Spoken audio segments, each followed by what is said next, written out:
mbokk yi on s'est beaucoup battu pour un projet. Le projet boobu mooy sauver le Sénégal. Le projet boobu mooy sauver le Sénégal. sa foo site internet bi di Talibé Sonko TV li gën a fës ci bopp xabaar yi nag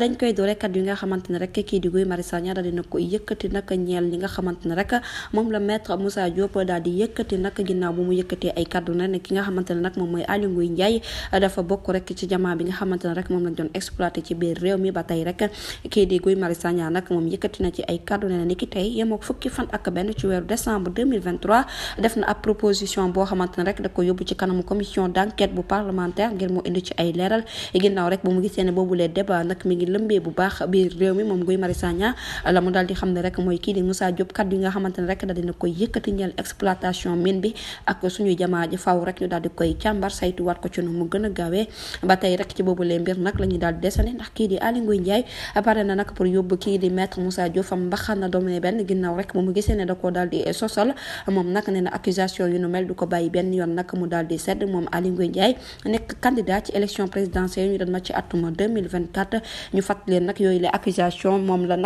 lañ cay tudd ak kii di président Macky Sall ak Claude Mimra ak kii di Mamadou Diagana Ndiaye mbir mu nu mel nag jamono ji ma ngay law bu baax nag ci biir réew mi rawatina nag réseaux sociaux yi foo tourné rek yaa ngi gis mbir mu nu mel moom Aly Ngouille Ndiaye nag nee na nag du bàyyi mbir yi mu sedd benn yoon ni ki tey jii dina yóbbu kii di maître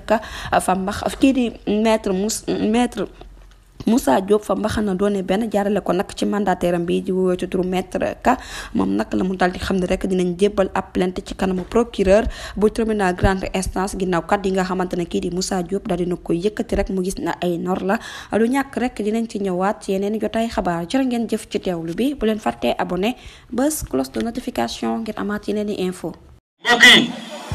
on s'est beaucoup battu pour un projet. Le projet boobu mooy sauver le Sénégal.